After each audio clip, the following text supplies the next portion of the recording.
Why do you think teenagers are such big dreamers?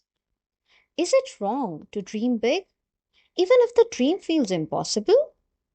Have you ever dreamt of becoming something so big, like a fashion designer, actor, or sports icon, that people laughed and said, "You're daydreaming"? How did that make you feel? Can you relate to this? Drop your answers in the comments below. Welcome to the Eloquent Explorers. Today, we unfold the final prose chapter of Flamingo, Going Places by A.R. Barton. This short story captures the delicate transition from adolescence to adulthood, where the glow of dreams often collides with the bluntness of reality. Sophie, our protagonist, spins vivid fantasies of glamour, fame, and romance, only to be confronted with the limitations of her working class background. The significance of this chapter lies in its dual role. For grade 12 students, it is a study of adolescent psychology, hero worship, and the conflict between imagination and reality. For PG aspirants, it opens discussion on themes of escapism, social class, consciousness, and the literary representation of adolescence. Thus, Barton's narrative is not merely Sophie's story. It is a mirror of youthful aspirations across generations, making it a fitting conclusion to Flamingo's exploration of life, society, and human emotions. In this chapter, we are going to cover about the author, setting, introduction to the chapter, main characters, detailed explanation, significance of the title, and significance of the chapter. This will comprise the first part of the video. The second part of the video will include the literary aspects, which are themes, tone mood style, literary devices, and then we are going to take a quick recap so that the chapter can be completed thoroughly. And finally, we are going to see what message this chapter gives us and what its main takeaway is. So, without waiting for any more, let's get right into this video.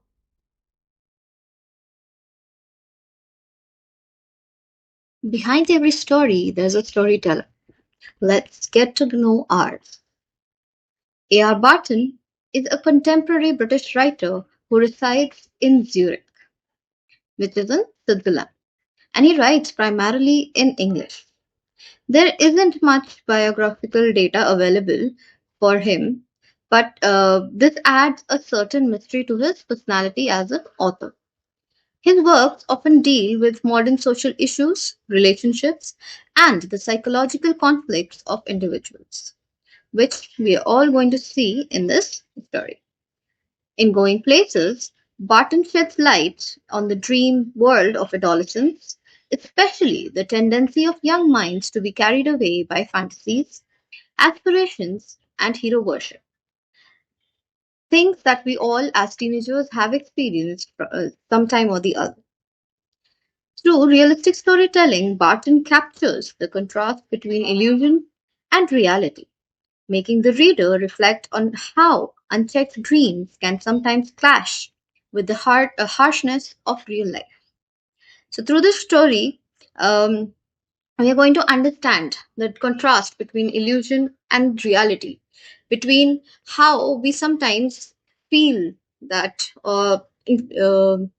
teenagers, in fact, sometimes start believing that their dreams are reality, and they cross that very thin line, and then they confuse their dreams with reality, which is what we're going to read in the story. And then we see how the harshness of real life, uh, how it interacts and how it clashes with these dreams, and then how it brings the person back, how a person finally moves from dreams to reality, and to having to accept the reality at some point or the other. The setting of the story is post-war working class England. Okay, the story unfolds in Sophie's modest family home and the streets she imagines herself in, blending realism with fantasy. The setting highlights class differences and limited opportunities available to young people. Okay, so Sophie belongs to a working class, you can say, society in England, and these people have to earn um, to survive each day. All right, so they do not have much opportunity. They do not have many job opportunities. They do not have many, you can say, means to fulfill their dreams, and that is what is the setting of this story. And this brings us to the introduction to the story and overview.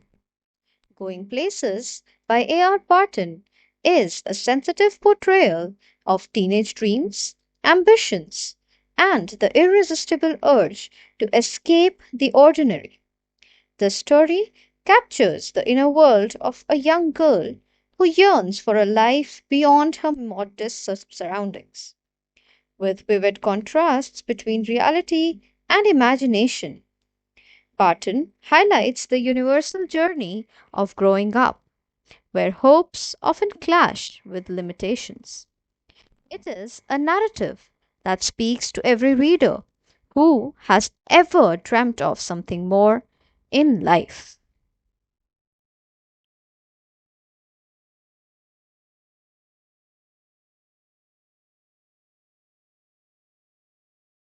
Before we dive into the story, let's first discuss the main characters that we are going to come across. First and foremost, of course, is Sophie, our protagonist. She is a dreamer, imaginative but unrealistic. We will come across how her dreams are imaginative, yes, but unrealistic as in contrast to her actual background and expectations of her, from her as that the society has and her family has, being a working class. Represents youthful ambition and escapism. Jansie, Sophie's best friend, is practical. Okay, she's a practical friend. She's grounded in reality. Sophie is the contrast. Sorry, Jansie is the contrast to Sophie. Okay, Sophie, where she represents imagination and unrealistic, unattainable dreaming. Here, Jansie represents to be being grounded in reality. She symbolizes acceptance of class boundaries. Up next, we have Danny Casey. He is the young Irish football player object of Sophie's fantasies. He represents celebrity culture and unattainable dreams. Next, we have Geoff. He is Sophie's brother. He is silent, distant, and more mature. Sophie confides in him, but he doesn't share her world. He doesn't fully share her world.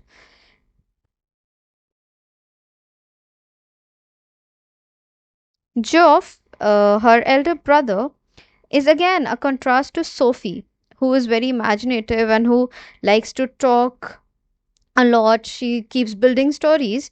Geoff, on the other hand, is very silent and he's more mature and distant. He barely shares anything specifically with Sophie. Sophie tells him a lot of things, but he doesn't really understand her world. He doesn't really believe whatever Sophie tells him.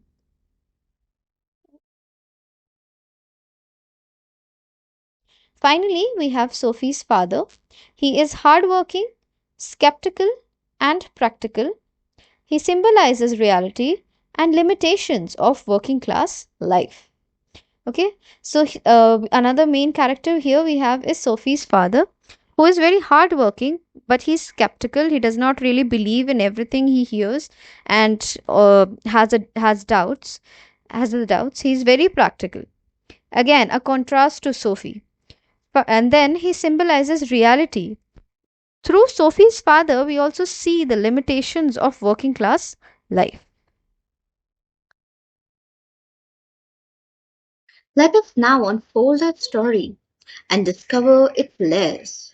Going Places by A.R. Barton. When I leave, Sophie said, coming from home from school, I'm going to have a boutique. Jansie, linking arms with her along the street, looked doubtful. Takes money, Soph. Something like that. I'll find it, Sophie said, staring far down the street. Take you a long time to save that much. Well, I'll be a manager then. Yes, of course. To begin with, till I've got enough. But anyway, I know just how it's all going to look. They wouldn't make you manager straight off, Soph. I'll be like Mary Quant, Sophie said. I'll be a natural. They'll see it from the start. I will have the most amazing shop the city's ever seen. Okay. This person is Mary Kwan. She was a British renowned fashion designer, and she is one idol that Sophie is inspired from. Okay, so Sophie is our protagonist. Sophie is the protagonist of this story that we have already covered in our characters. Okay, protagonist. And Jansie is her best friend. Okay, and they both go to the same school together and they are of the same age. So Sophie is her best friend.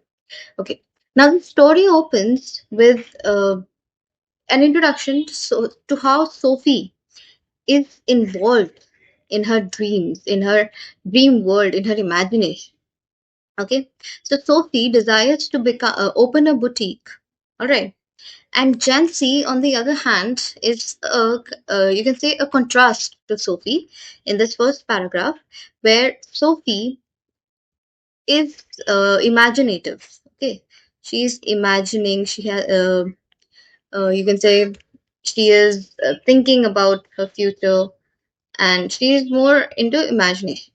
Okay, whereas Jansi, she is practical. Okay, she knows what is going to happen and she has already accepted it. Whereas Sophie dreams. All right, she dreams and she hopes that she will fulfill those dreams. She is very sure that she will fulfill her dreams. So Jancy is here working as a counter character to Sophie. Now Sophie wishes to open a boutique. Okay, and Jancy, who's walking with her with their linked arms, with arms linked together. Okay, they're walking down the street, walking along the street back to their home from the school, and she tries to bring Sophie back to reality. Okay, she's giving her a reality check that from the background that these people belong to, they do not have such resources. They do not have money to be able to dream big. Okay, to be able to dream of opening a boutique. All right, but Sophie, she is she believes in her dreams too deeply. Okay, so she does not pay heed to any of the advice that Jancy gives. Okay, so she's not going to be drawn back into reality, no matter how much these people try. Okay, so we have Sophie, and then we'll have other characters who are contrast to Sophie, who show us how our background, how our economic background, how our social class background affects a person, how it actually limits a person's achievements. Okay, and how there are some people who really want to get out there and who really want to prove themselves, but they get stuck. Okay, because of their limitations, because of their backgrounds. However, we will unfold a lot of our other characteristics about our protagonist. So she says that if she needs money, she will then become a manager. Okay, that's what she will do. So she starts planning. She has a goal, and now she started planning. Okay, and so she says that she will become a manager in some boutique, and she will work there as a manager till she's got enough to open her own boutique. Okay, to start her own boutique. And she's already figured it out how it will all look, how she'll place what and where. All right. Now, again, so Jansie tries to bring Sophie back to reality. Okay, that they're not going to keep her as manager straight away. Okay, she needs to get some qualification, appropriate qualification, and then she needs to work from lower level, from maybe a sales girl, and then work her way up. All right. So that's what Jansi is trying to bring Sophie back to reality. Yet, Sophie does not believe Jansi.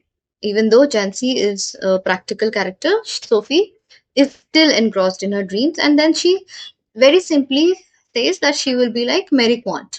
Okay. As I told you, she is a renowned fashion designer. She was a renowned British fashion designer. All right. So, Sophie says that she'll be natural. Okay, she will, right from the start, she will show her flair. And the people who hire her, they will see that she has that element in her. She has that characteristic in her, and they will make her the manager directly. Okay, and then from there, she says that she will then open the most amazing shop that the city has ever seen.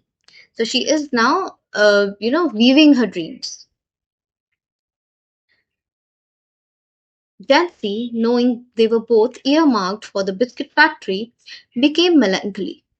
She wished Sophie wouldn't say these things. When they reached Sophie's street, Jansi said, "It's only a few months away now. Soph, you really should be sensible. They don't pay well for shop work. You know that. Your dad would never allow it. Or an actress? Now there's real money in that. Yes, and I could maybe have the boutique on the side. Actresses don't work full time, do they? Anyway, that or a fashion designer, something a bit sophisticated." And she turned in through the open street door, leaving Jansi standing in the rain. "If I ever come into money, I'll buy a boutique." Huh, if you ever come into money, if you ever come into money, you'll buy us a blessed, decent house to live in. Thank you very much. Okay, now here we get a little background of why Jansi is a little skeptical about Sophie's dreams. Okay, because she's already aware, she's already accepted that they are booked for the biscuit factory. That is all that lies in the future, and that is all that they will get to work in. Okay, get to work at. So Jansi already knows that they do not have much time left, and there is no space, no time for dreams like Sophie's. Okay, and she really felt that Sophie shouldn't say these things because, you know, she knows that Sophie's dreams would be broken. So imagine like you have your best friend, okay, and she or he wants to do something, but you both know, in fact, at least you both know that you are fixed for something. You've already been booked for something. You've already maybe taken a course or something. Okay. And you know that that is all that you will be able to do. That is all that is there in your power. Okay. But your best friend doesn't want to believe in it. Okay. Your best friend lives in an imaginary world where he or she wants to do something besides what has been planned for them. Okay. For example, if you take the example of people somewhere in 90s and 2000s, early 2000s, there was this trend that either you go for science or you go for commerce. Okay. So people good in science and maths were earmarked. They were booked that they have to take science in uh, 11th and 12th, and then they have to go for either engineering or something like that. Okay. And if you take commerce, you are earmarked that okay, you're going to go for MBA or BBA MBA, or you're going to go for BCom and things like that. Okay. So there was this limitation there. Okay, because of some beliefs and some things happened because of trend. Okay, so it was trending at that time that either you go for science or you go for commerce. There was not enough space, there was not enough recognition for subjects of humanities and languages. All right. So there were some people who knew that their families are going to make them study either science or commerce if you're good in math and physics, chemistry, or biology. They knew that their family is going to force them into this thing. Okay. And now imagine that person talking to his or her best friend and, trying to imagine a world that is far beyond his or her reach. Now, similar kind of situation is going on with Jansie and Sophie. Okay. They both know that they have been that their destiny lies in biscuit factory, that that's all that they're going to work at, that's all they will be allowed to, and that's all they will be forced to do. Okay. And Jansi has accepted it. Jansi knows that okay, she will she has to do this and she will do it. Okay.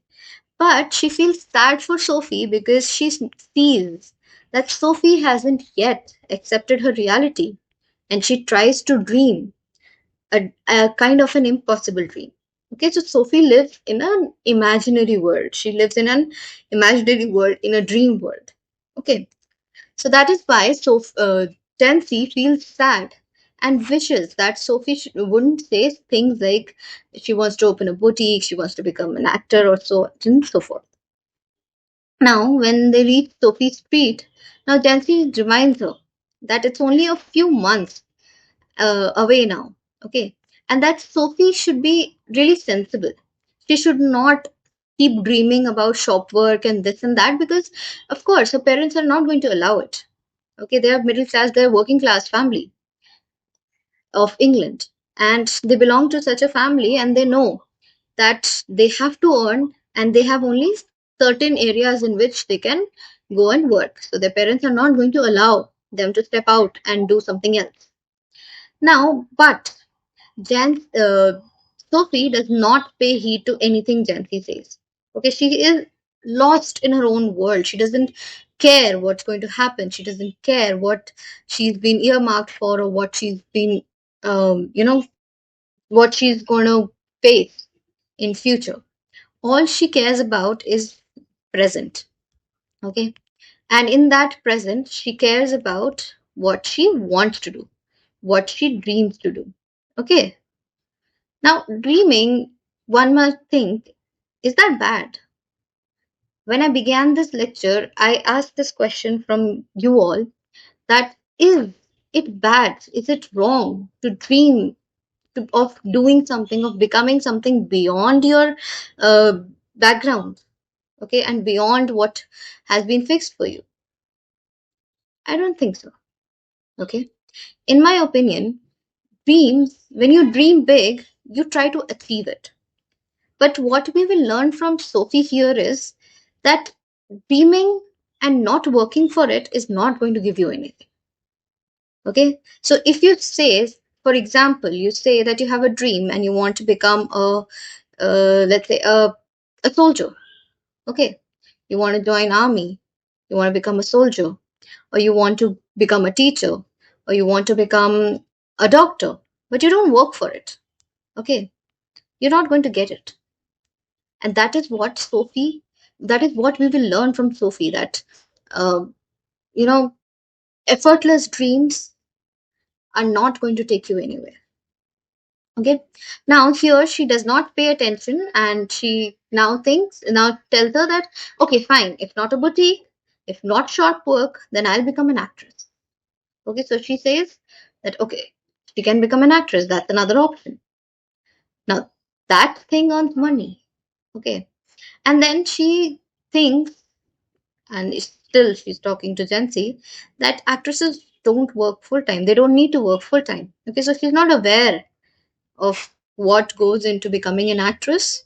She's just guessing that they don't work full time, and that she will then, from that money that she gains as an actress, she'll be able to open her boutique and she'll be able to work as an actress as well as work on her boutique. And if not an actress, then she'll become a fashion designer. Okay, so there is another option. She'll leave that, and she'll become a fashion designer, and that is something sophisticated for her. Okay, and that will also again help her open her boutique. Okay, now while she was talking to Sophie, they had reached her place, and now Jansie is left in the rain on the street alone, and she's all in a world lost. She's barely paying attention to what Jansie is saying, and she leaves her there in the rain and turns uh, inside the door that has been opened on that street, which is that Sophie has reached home. Okay, Sophie is home now, and while she is home, she's also talking to herself that if she ever comes into money, if she's ever able to earn money enough, okay, or if she comes across some money somehow, she'll buy a boutique. She's still wondering to herself. Now, here, her dad comes in, okay, her father comes in, and he comments, he listens to her daydreaming, he listens to her whatever she was, talking to herself, and he comments that if he ever runs into money, if she ever comes into money, and if she ever earns enough, he's going to buy them a decent house. Okay, so that will be their priority. So here you can understand that they belong to a poor family. Okay, and their priority, of course, will be a good shelter. Okay, so you can see that they belong to a poor family. Okay, a working class family. Sophie's father was scooping shepherd's pie into his mouth as hard as he could go, his plump face still grimy and sweat, marked from the day. He thinks money grows on trees, don't she, Dad? Said little Derek, hanging on the back of his father's chair. Their mother sighed. Sophie watched her back stooped over the sink and wondered at the incongruity of the delicate bow which fastened her apron string. The delicate seeming bow, and the crooked back. The evening had already blacked in the windows, and the small room was steamy from the stove and cluttered with the heavy breathing man in his vest at the table, and the dirty washing piled up in the corner. Sophie felt a tightening in her throat. She went to look for her brother Geoff. Okay, so now we just read that while coming from their school, now Sophie has finally reached home, and she exclaims that if she ever came into money, she will open a boutique. She'll buy a boutique. All right, and overhearing which, her father responds that if she ever came into money, she's going to buy them a decent house. Okay, so from that, and from this complete description on this page, we get to know about this family's background. Okay, this family and how they live, and um, what all what all are their problems, and also we get to get an idea of their class. All right, so Sophie's father, you can see, was sitting, and he was eating shepherd's pie. Okay, he had just returned from his um job, his work, and his plump face. Okay, so actually, her father is a little fat. Okay, he's very plump, so his face is also very plump, and it's still grimy. It's still dusty from his work, and also sweaty. So this tells us that he has just returned from work, and because he has done physical labor, we get to know from grimy and sweat that because he's done physical labor, now he's very hungry and he's eating. All right. So now this grimy and sweat, this tells us that he has worked. He has done physical labor throughout the day. Okay, physical labor. Okay. All right. Now, we get to know another person in this, that is little Derek. Okay. He's been mentioned twice or maybe thrice in this chapter. That's it. Okay, so here he now also comments that Sophie thinks that money grows on trees. Okay, so he is also, like there are younger children, and they find every opportunity to get their elder siblings scolded. All right, so that is what somewhat what little Derek was doing. He was hanging on the back of his father's chair. He's the youngest of the three children. Okay, and he comments that Sophie thinks that money grows on trees. So he's trying to imply that Sophie doesn't understand that accumulating wealth, accumulating money takes a lot of hard work. Okay, takes a lot of labor. Their mother doesn't say anything. She just sighs at this conversation. All right. Sophie watched her back stoop over the sink. Now she was working, she was preparing dinner, so she was a little bent over the sink, and she wondered at this mismatch of this delicate bow. Okay, so she of her apron, this delicate bow, and this bent over um, back. Okay, now she's questioning that they don't fit together. Okay, they don't seem congruent together. Okay, it seems a little odd. All right. The evening had already, now here we see imagery. Okay, here we get to know about the scenery. So now the this we get to know that the evening had already come, and it was almost time for dinner, and it was almost dark outside. So the evening had already blacked in the windows, and the room was now steamy from the stove and cluttered. So there was steam from what her mother was cooking, and then it was also mixed with this heavy breathing man, because he was heavy.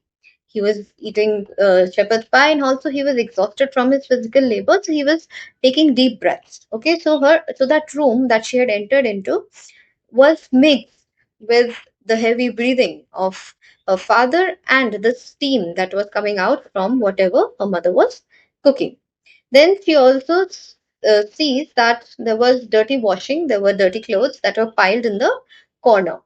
So, work for her mother. Now, Sophie felt a tightening in her throat. She felt sad. She felt something, um, uncomfortable. So, she instead went to look for her brother, Geoff. Now, Geoff here is the eldest. Okay. And Derek is the youngest. And then there is Sophie in between. All right. So, these are the three siblings. He was kneeling on the floor in the next room, tinkering with a part of his motorcycle over some newspaper spread on the carpet. He was 3 years out of school, an apprentice mechanic, traveling to his work each day to the far side of the city. He was almost grown up now, and she suspected areas of his life about which she knew nothing, about which he never spoke. He said little at all, ever, voluntarily. Words had to be prized out of him like stones out of the ground, and she was jealous of his silence when he wasn't speaking it, as though it when he wasn't speaking, it was as though he was away somewhere, out there in the world, in those places he had never been, whether they were only the outlying districts of the city or places beyond the surrounding of the beyond in the surrounding country. Who knew? They attained a special fascination simply because they were unknown to her and remained out of her reach. So now Sophie enters into um, her brother Geoff's room. She was looking for him, and she enters into his room, and you will see that he was kneeling on the floor in the next room, and he was trying to fix a part of his motorcycle with some newspaper that was spread on the carpet. All right. So now we get to know that Geoff, the elder brother, was already 3 years out of school, and then Sophie was going to follow. So he was around 18, 20 years old. Okay, he was almost an adult. all right, almost a grown up. And so we get to know that there were areas of his life that he did not share with anybody. We get to know that Geoff was a private person. Okay, Geoff, another contrast to Sophie, was a very private person. Okay, again, a very practical person, a very private person. And unlike Sophie, he was not verbose. Okay, he did not talk much. All right, he spoke very less. Okay, if at all he spoke voluntarily, he spoke very little. So you can understand that he is almost an adult, almost a grown up, and he prefers keeping things to himself and dealing with things on his own. So he is again a practical person. Okay, he's again a practical person. So now Sophie used to feel a little left out, and she wanted to be a part of her brother's world. She wanted him to share stuff with her that he shared with nobody. She wanted to learn about his life that was, outside of their streets into the city, because he worked far off into the city as an apprentice, as an apprentice mechanic. Okay, so he used to work and he used to go there by his bike, and she wanted to be a part of that life. She wanted to know what he saw, even if it were just buildings or just normal city life. She wanted to get to know about them, and it was fascinating for her. Okay, because she hadn't seen them. It was something that was out of reach for her, and hence it was very fascinating for her. Okay, so she always desired to interact with her brother more, and to get him to talk about his life, and to share things with her. So that is what she wanted to you know she wanted to be a part of her brother's life. Perhaps there were also people, exotic, interesting people of whom he never spoke. It was possible, though, he was quiet and didn't make new friends easily. She longed to know them. She wished she could be admitted more deeply into her brother's affections, and that someday he might take her with him, though their father forbade it, and Geoff had never expressed an opinion. She knew he thought her too young, and she was impatient. She was conscious of a vast world out there waiting for her, and she knew instinctively that she would feel as at home there as in the city, which had always been her home. It expectantly awaited her arrival. She saw herself riding behind Geoff. He wore new shiny black leathers, and she a yellow dress with a kind of cape that flew out behind. There was the sound of applause as the world rose to greet. Okay, so now she is again imagining a world that is full of exotic people, full of interesting people, which Geoff never talks about. Okay, but we get to know that Geoff is also a very silent person, so there is a possibility he did not have any friends. Maybe he did not make any new friends. Okay, because he was a quiet, he was a private, you can say he was an introvert. All right, so there's a possibility he may not even have any friends, or maybe very few friends. But to Sophie, it was interesting because she felt like there could be people in his life that would be interesting for her. Okay, so she's now imagining a life in the city, and she feels that she's ready to be a part of it. She feels that that is her calling, that she needs to be in the city, she needs to go into the city, she needs to open her boutique, or become an actress, or become a fashion designer. Okay, so she thinks that that is her calling, and that is why the city is waiting for her. Okay, the city and its people are expecting her. And then she imagines herself again riding with her brother, where her brother is wearing new leather, black leather, and she is wearing a yellow dress with a cape flying. Okay, so she's now imagining like she's a princess and she has a cape flying, and everybody has gathered in the city to welcome her because they had been waiting for her, kind of like a savior. Okay, so that is what now she is imagining, as she imagines, as she thinks about her brother, as she thinks about her the life her brother could be living outside when he goes into the city, into the far end of the city. That is what she imagines, that there could be a lot of new things in the city, and that she feels that that is where she belongs, that is where she should be, and that is where she needs to go. He sat frowning at the oily component he cradled in his hand, as though it were a small dumb animal, and he was willing it to speak. I met Danny Casey. He looked around abruptly. Where? In the arcade, funnily enough. It's never true. I did too. You told Dad?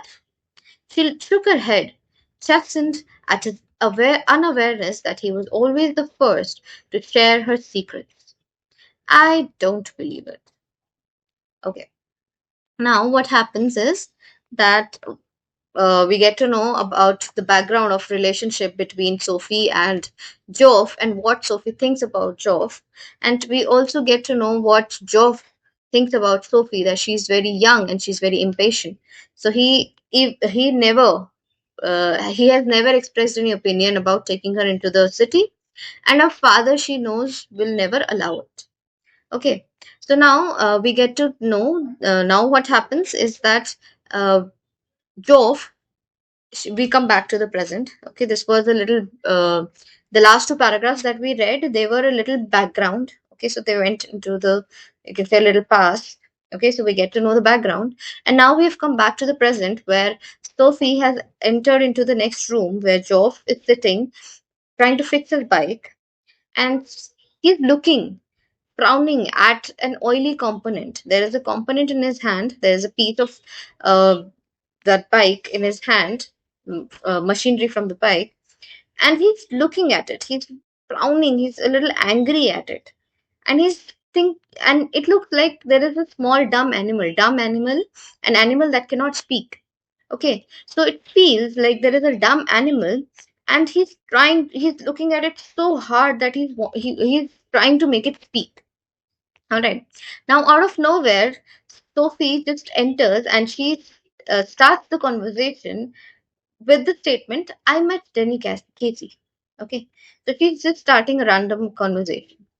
Now, he was engrossed, so he did not uh, realize that Sophie had come in. So he looked up at her and he asked, where? In the arcade, funnily enough. So there is an arcade on her way from school to her house, or somewhere in this village that they live. And it's an arcade where there are a lot of beautiful dresses. It's like a kind of, you can say, a shop for clothes. Okay, not exactly a boutique, but maybe kind of a store. Okay, a high profile store. And in that arcade, she used to she used to window shop the dresses. Okay, she used to just look at them and just feel happy. So she's talking about that arcade, and she claims that in that arcade she's met Denny Casey. Okay, Denny Casey is an Irish football player, and also he is uh, another fascination of hers, and she imagines a kind of a romantic, you can say, dreamy fairy tale with him. Okay, so she tells him that she met him in the arcade. Okay, but Geoff, he does not believe her, and he just simply says that it's never true. He knows that Sophie has a habit of exaggerating things, or and of creating stories. Okay, out of nowhere. So he knows that it's not true. But she defends herself. She says that she did. And then he asks that has she told their father that she met Denny Casey? Now she feels a little humiliated. She feels mortified that Geoff does not realize that he is actually the one who reveals all her secrets, who tells their father about whatever she tells him. Okay. And then he says, I don't believe it. Okay. So he does not believe that Sophie met Danny Case. There I was, looking at the clothes in Royce's window, when someone came and stood beside me, and I looked around.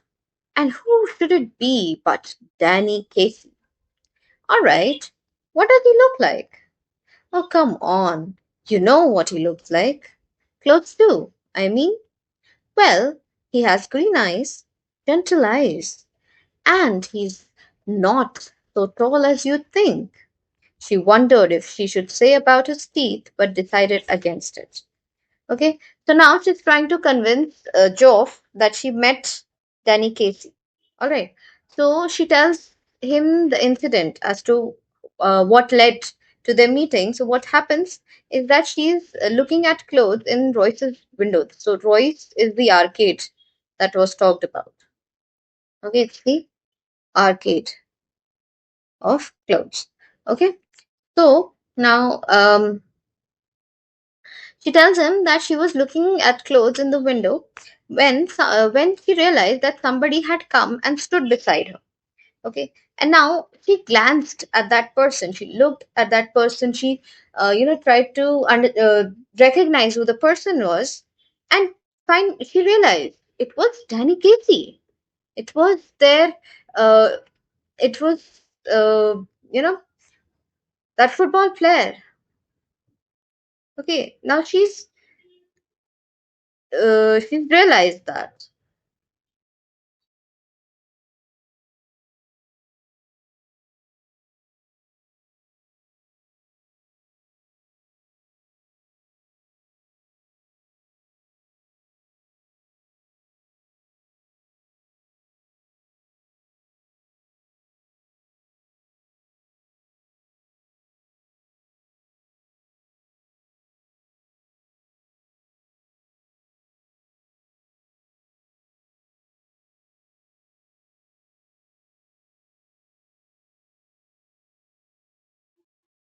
There I was, looking at the clothes in Royce's window, when someone came and stood beside me, and I looked around.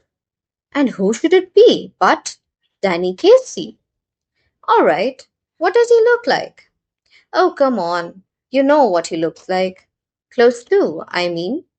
Well, he has green eyes, gentle eyes, and he's not so tall as you'd think. She wondered if she should say about his teeth, but decided against it. Okay, so now with this Royce's is that arcade that we were talking about, and in this arcade, there are a lot of clothes, lot of costly clothes, and probably her inspiration for a boutique. Okay, so now when she's looking at those clothes, she's trying to convince Geoff that she actually met Casey. Okay, so now she tells him about that incident that led up to their meeting. Okay, she tells him that she was looking at clothes, she was window shopping uh, at the clothes at Royce's window, and she realized that somebody had come and stood beside her. Now, when she looked at that person, trying to recognize him, she realizes that it was Danny Casey. Okay, Geoff, still in disbelief, asks her further questions her that about his looks. How does Danny Casey looks like?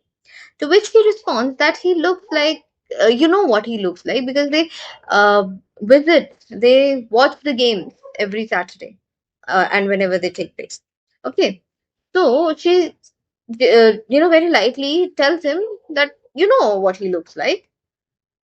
Okay, but he further questions because he wants to understand whether this was real or whether it was another one of Sophie's fairy tales, okay, that she keeps weaving on over and over again. So he asks clothes too. So there's a difference when you look at a person from distance and when you look at a person up close. There is a difference. Okay, you notice things that you cannot notice when the person is far away. So he asks that how he looks up close. All right. To which he responds that he has green eyes, the eyes are gentle, and he's not as tall as they think. Okay. Now she wonders whether she should talk about his teeth, but then decides against it. She lets it go. Okay, because she does not want to give away too much. Okay. And so she's trying to, take things that are general, that would not raise questions, and that would make her brother believe that she has actually met Danny Casey. Their father had washed when he came in, and his face and arms were shiny and pink, and he smelled of soap. He switched on the television, tossed one of little Derek's shoes from his chair onto the sofa, and sat down with a grunt. Sophie met Danny Casey, Geoff said. Sophie wriggled where she was sitting at the table. Her father turned his head on his thick neck to look at her. His expression was one of disdain. It's true, Geoff said. I once knew a man who had known Tom Finney, his father said reverently to the television. Okay, now what happens is that now finally the father had washed up, and he had cleaned himself. He cleaned the dirt and the sweat that he had because of his hard work, because of his physical labor that he was doing. And now he looked very shiny, very pink, very fresh, and he also smelled of soap. Okay, he sat comfortably on the chair, on the sofa chair, and turned on the television. There was little Derek's shoe on his chair, so he tosses it onto the sofa and sits down with a grunt. Okay, why? Because he's heavy and he's also exhausted. Probably his entire body is aching because of that labor. Okay, so he sits down with a grunt. Now, uh, shouts. Geoff tells his father that Sophie met Danny Casey. So now he's spilling out secrets. He has spilled the tea. Okay, so he's telling his father that that Sophie met Danny Casey. Now Sophie, who was sitting at the table right near her father, she wriggled. Okay, because she did not want her father to be included in this conversation. But Geoff, being Geoff, he always told her secrets to her parents, to her father. Okay, so Geoff naturally tells his father that he had met Denny Casey, and now her father turns his heavy neck. Okay, he looks at uh, Sophie with disdain, with dislike and disbelief.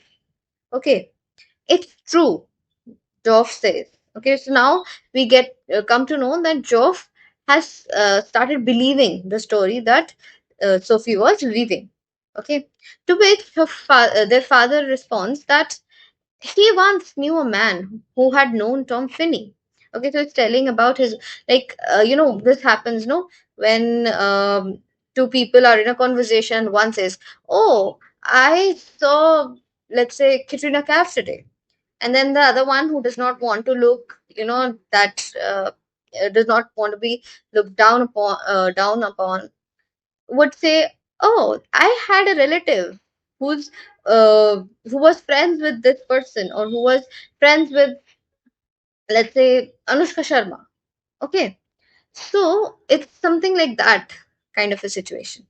Okay, so he says that he knew a man who had known Tom Finney, and he was looking at the television with deep respect while he was saying all this. But that was a long time ago. You told us, Doc said. Casey might be that good someday. Better than that, even. He's the best.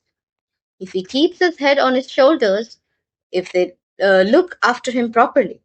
A lot of distractions for a youngster in the game these days. He'll be all right.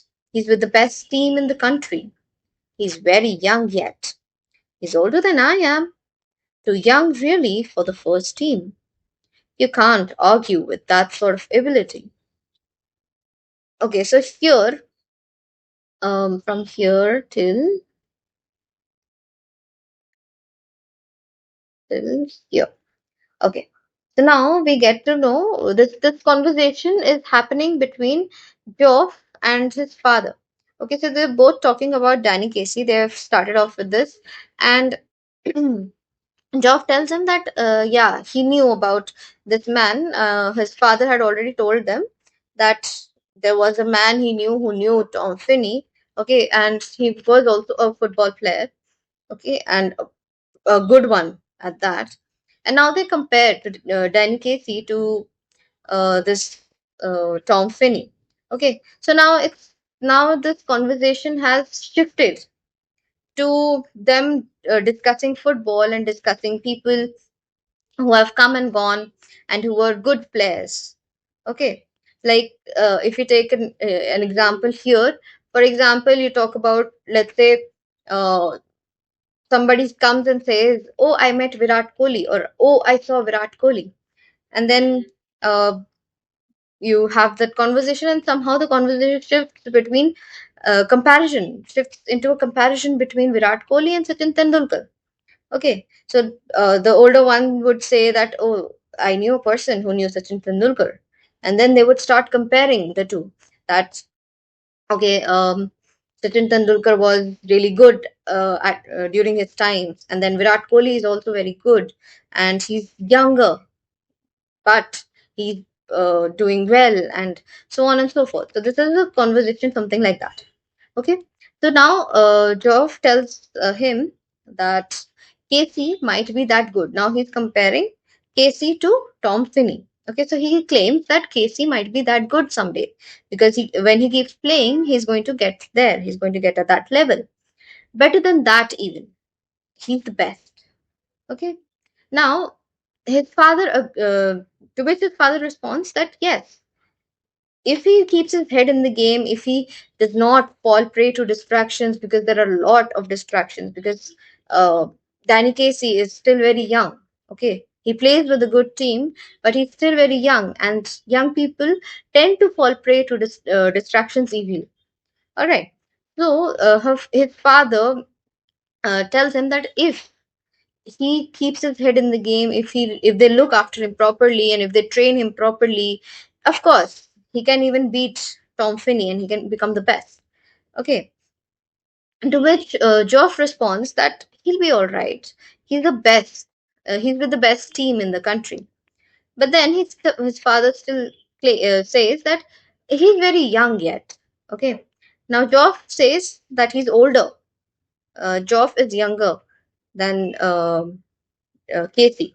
Okay, but still his father believes that he's too young and for the way he has started. Okay, too young to have started, and but still, it's like uh, Job says that, but you can't argue with that ability because he's a prodigy.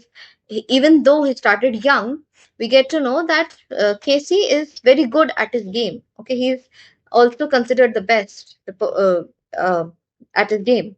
Okay, so this is the conversation that happens, and now Sophie somehow wants to take part in that conversation, to which so she prompts that he's going to buy a shop. Okay, Sophie said from the table. Her father grimaced. Where did you hear that? Okay, so now she wants to be a part of the conversation as well because it was because of her that this conversation started in the first place, because she told Geoff that she had met Danny Casey, and then Geoff told her father. Okay, so now uh, she hops in the conversation and she says that he's going to buy a shop, that he's planning to buy a shop. To which her father, who was frowning, who was a little angry because he, of course, did not believe um, her, he asked her where she had heard that. Okay, so now she brings them back to the this belief that she had, to the story that she had told them that she had met Danny Casey. He told me so. He muttered something inaudible and dragged himself round in his chair. This another of your wild stories? He met him in the arcade, Geoff said, and told him how it had been. One of these days you're going to talk yourself into a load of trouble, her father said aggressively. Geoff knows it's true, don't you, Geoff? He don't believe you though. He'd like to. Okay. So now what happens is that now their attention has come back to Sophie, and she claims that Casey is going to buy a shop, and he himself told her all that. Okay, so now, but his father is not, her father is still not going to believe her. So he uh, turns around, he's heavy, so he turns around, he drags himself around, looks at her, and asks her that, is this one another one of your wild stories? Is this something you're creating? Is this fake? Okay. Now Geoff interrupts and tells him that she met in the arcade. So he narrates how she met. Now her father, kind of warns her that all this nonsense talk and all these lies that she builds up and all this imaginary world that she builds up, she's going to land into a load of trouble because of that. To which she tries to defend herself by saying that Geoff believes that it's true. Okay. Now her father again cynically claims that he wants to. He doesn't believe her, even though he wants to. Okay. So Geoff, according to their father, wants to believe Sophie's stories, but he doesn't. Okay, because Sophie's stories don't really come out to be true. Okay, they are all cooked up. They are all imaginary. Now we finished, and we there's a change in scene. The table lamp cast an amber glow across her brother's bedroom wall and across the large poster of United's first team squad and the row of colored photographs beneath. Three of them of the young Irish prodigy Casey. Okay. Now we see that now the scene has shifted, the setting has shifted from that room, the sitting room, to um, her brother's bedroom. Okay, and you see that on that wall there is this large poster of the United's first team squad, and then there is a row of pictures in which the first three pictures are of Danny Casey. Okay, the young Irish prodigy. Prodigy is a highly talented child or youth. Okay, promise you'll tell no one, Sophie said. Nothing to tell, is there? Okay. Now they have come into his room, and now she's continuing the conversation, trying to get her brother to believe that she did meet Danny Casey. Okay, so she requests him not to tell anybody. He says, "There's nothing to tell. What would I tell?" Okay, promise Geoff that dad'd murder me. Okay, so dad'd here is shortened for dad would. Okay, dad would here becomes dadded. Dad apostrophe and D. Okay? Promise Geoff, Dad'd murder me. Only if he thought it was true. Please, Geoff. Christ, Sophie, you're still at school. Casey must have strings of girls. No, he doesn't. How could you know that? He jeered. He told me. That's how. As if anyone would tell a girl something like that. Yes, he did. He isn't like that. He's quiet. Not as quiet as all that, apparently. Okay. Now, continuing her conversation with Joe and trying to make him believe her story, she asked him to promise not to tell anybody. But according to Geoff, there's nothing to tell. She met him in the arcade and that's it. Okay? But still, she requests him, she urges him to promise. Because if he told her whatever she's going to tell him, if he told her, their father whatever she's going to tell him, she claims that her father would kill her. Okay, so it's an exaggeration here. Here, this sentence is actually, this phrase is actually hyperbole. Okay, it's a kind of your literary device where you exaggerate. Okay, so this is hyperbole. That her father won't actually kill her, but she's, like, when we talk to our friends, this happens, right? कि, अरे नहीं नहीं मेरे पापा मार डालेंगे मुझे, ऐसा नहीं करूंगी मैं. Okay, so it's not going to happen. Actually, the parent is not going to kill the child. All right, so this is hyperbole. Now, so Jock, trying to, he's trying to, just take it very lightly. He's trying to just, let her be, and just, he's not interested in this conversation as much. Okay, because he does not really believe her. So he just says that only if he thought it was true. Okay, so to this statement, he responds that dad might kill you, but only if he thought that whatever you were telling was true. Okay, please, Geoff. Now she's requesting him again. But now, by this time, now Geoff has become irritated by her nonsense and by her stories that she's trying to tell. So he's a little irritated, and now he says, "Christ, Sophie, you're still at school. You're still a small girl. Casey, that prodigy, must have strings of girls around him. Okay, there would be a lot of girls that he would date, he would go out with, he would have a conversation with. You are you're making you're making this a big issue, bigger than what it is. All right, you're making a mountain out of a molehill."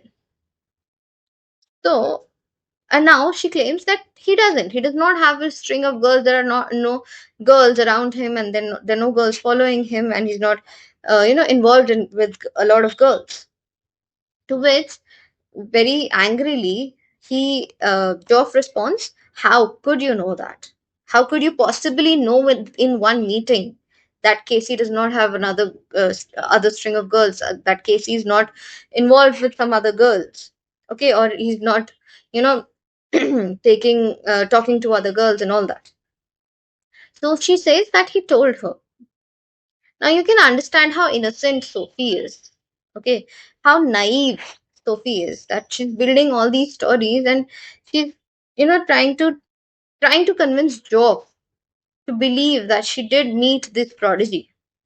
Okay, and to which she's just trying to, tell him that okay, he told me that he's not involved with other girls. Okay, now, Geoff, being an elder brother, being older than her, and he's of course has a lot of experience, more, of course, more than her. And again, he's a male, so counting on his experience, he tells her as if anybody would tell a girl something like that. Okay, so he's trying to warn her. He's trying to make her understand that even if she met Danny Casey, even should not believe that, and even if he told her that there are no girls that he's involved with, she should not believe that. Okay, because nobody, no male would tell a girl like anything like that. Okay, so that's what he's counting on, his experience, and trying to explain to Sophie to, stop creating all these stories and stop believing in all these false things. Okay, yes, he did. He isn't like that. He's quiet. Okay, so she's again trying to defend herself. She's saying, "Oh, he told me. He did tell me. He's not like other boys. He's not like that. He's quiet. He's a humble person." Okay, to which Geoff responds that because she's had quite a lot of conversation with Danny Casey.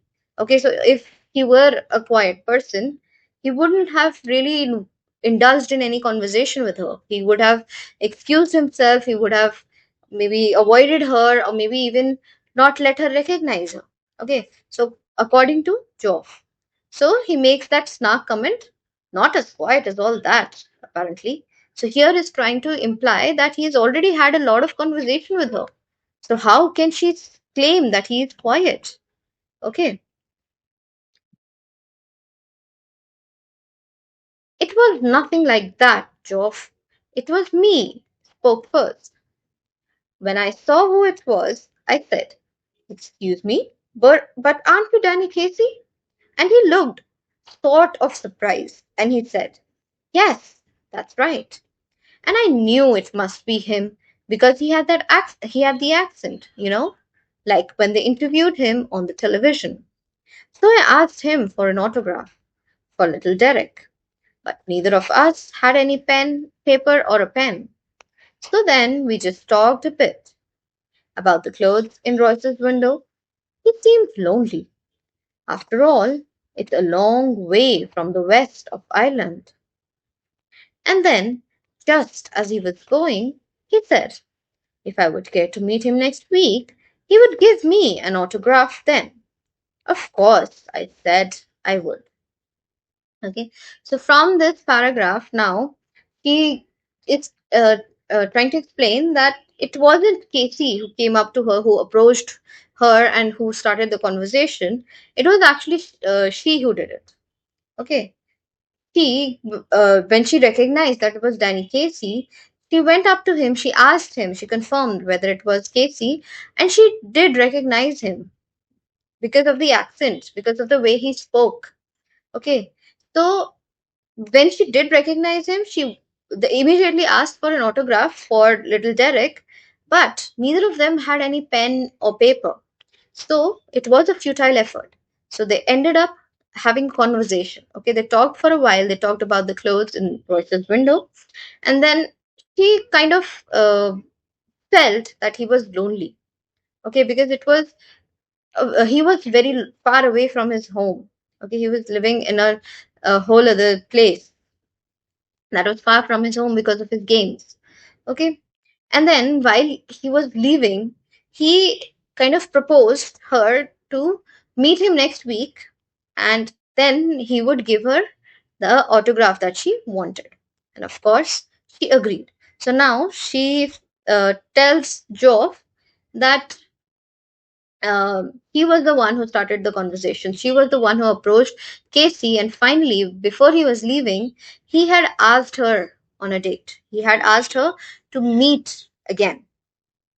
Okay. Now, this was the part that she did not want her father to know, because if her father came to know about this, she felt that he would be very angry at her and he would scold her. Okay. So, this was the part she did not want him to know at all. So, that's why she had made Geoff promise that he would not tell anybody else about this, as if he'd ever show. You do believe me now, don't you? He dragged his jacket, which was shiny and shapeless, from the back of the chair and pushed his arms into it. She wished he paid more attention to his appearance, wished he cared more about clothes. He was tall, with a strong dark face. Handsome, she thought. Okay, so now again, Geoff still doesn't believe her, and he says, as if he'd show up. He's just, he saw you, you're a little girl, and he's just trying to, um, just made a conversation. He's not going to show up. Okay, he's trying to fool you. But she's still adamant. She wants Geoff to believe that she met Danny Casey and that she would be going out to meet him again. Okay, so he does not respond anymore because he's done with the conversation. So finally, he drags his jacket, wears it, and he's ready to go out. Okay, here, uh, this Sophie wishes that he paid more attention to his looks because he was handsome. He had a strong dark face and he was tall. So if he cared more about his clothes, he would look better. It's the unlikeliest thing I've ever heard, he said. So he still hasn't believed what Sophie was trying to uh, tell him about Danny Casey and the date. Okay. Now on Saturday, they made the weekly pilgrimage to watch United. Okay, United is the team, and they have games there. So they used to go. It was their tradition that they used to go every Saturday to watch the games together.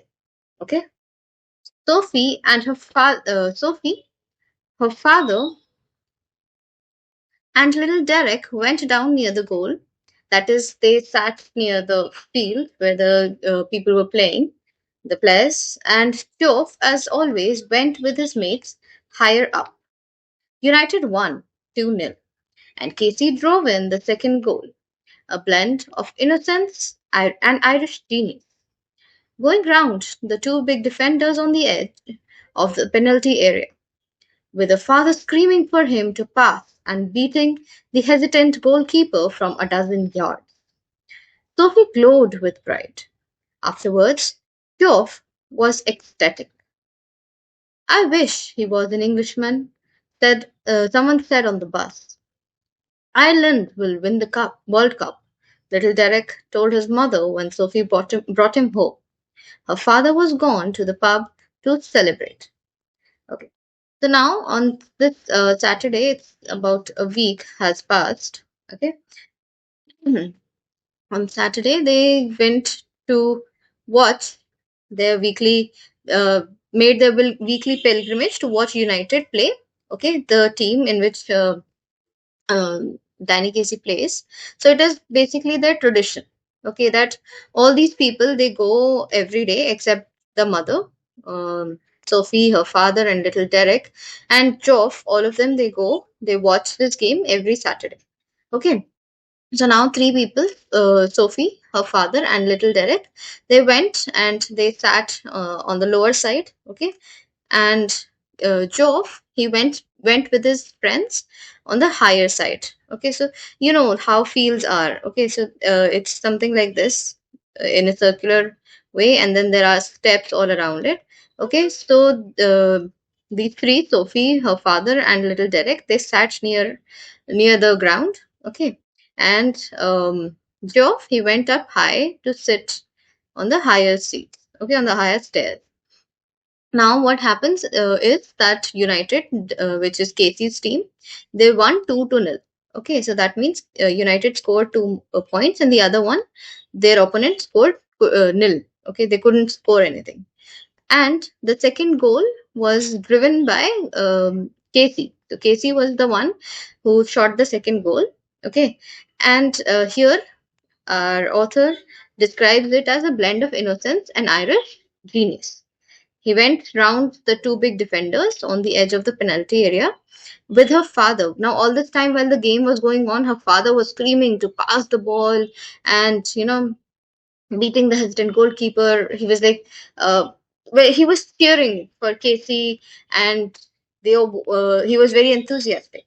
Okay, so all this, and then when he was, and when Casey was able to shoot the goal.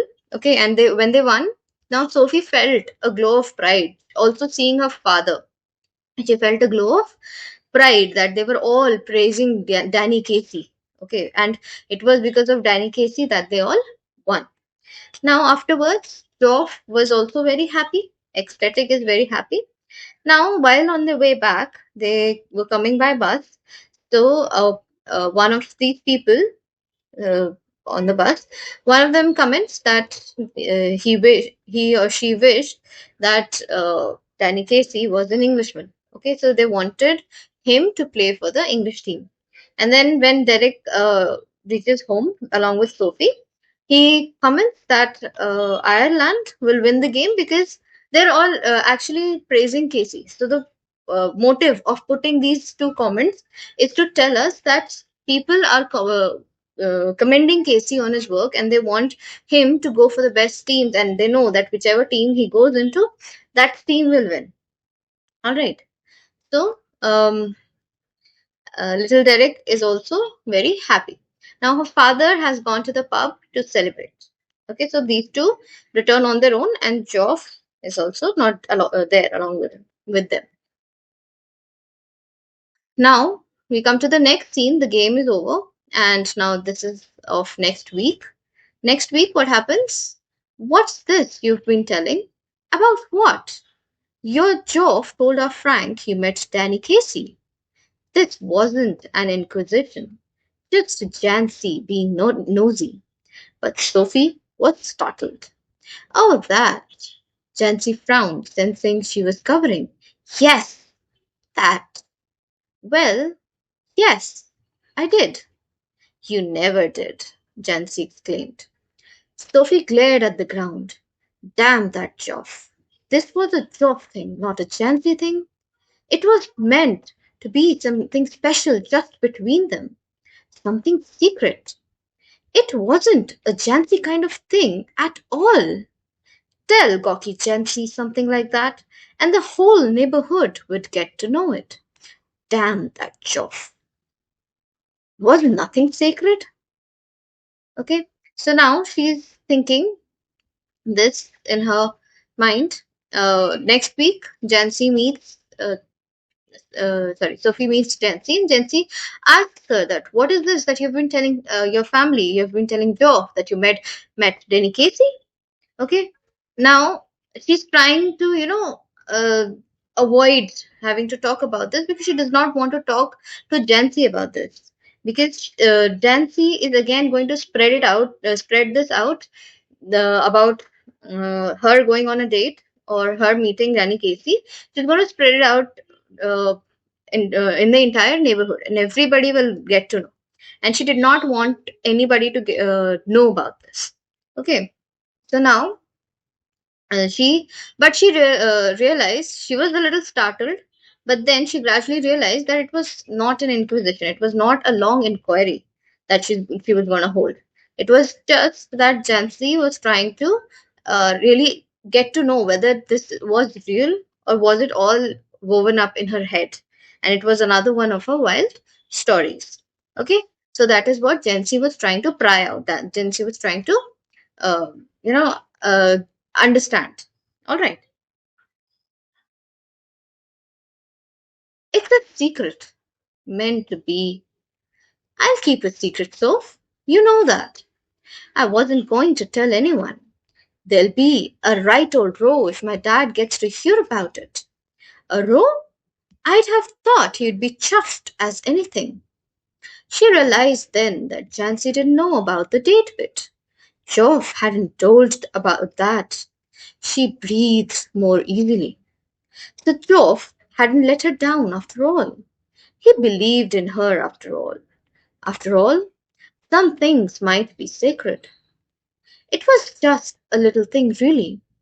I asked him for an autograph, but we hadn't any paper or pen, so it was no good. How much had Geoff said? Jesus, I wished I'd been there. Okay, so now she realizes that Jancy knows some things about her meeting with Danny Casey. So yes, she agrees. She says that it was a secret. At least it was meant to be a secret, and Geoff was not supposed to tell anybody. Okay, but then Jancy tries to tell her that she'll keep a secret. She'll not share it with anybody. Okay. Um, but then Sophie, because Sophie's still thinking that Geoff, she's not sure how much Geoff has told her. Okay, so she's still thinking, she's still trying to, see how much she knows. Okay, so she says that she was not going to tell anybody about this. Okay, it's a secret that was meant to be. Um, but and also, if her father got to know about all this and whatever she'd been telling Geoff, he'd be very angry. Okay, he'd scold her. So Jansi says that why would he scold her? You. Why would he throw a row? Okay. And in fact, if he came to know that you had met Danny Casey, he'd be more than happy. He'd be very pleased. Okay. So now here she realizes that Geoff had only told her brother, told Jancy's brother, that he'd met Danny Casey.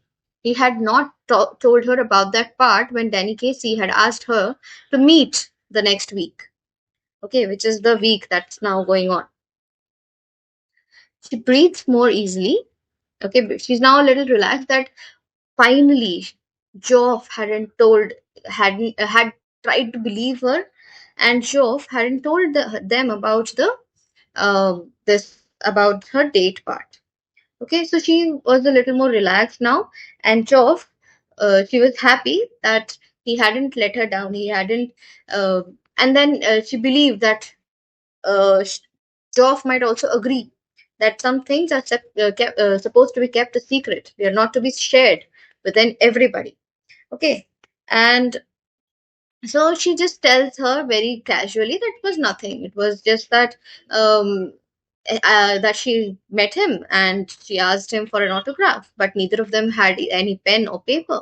So it was basically a futile meeting. Okay, it was not for any good.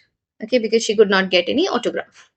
Now still she is wondering how much Geoff had told them.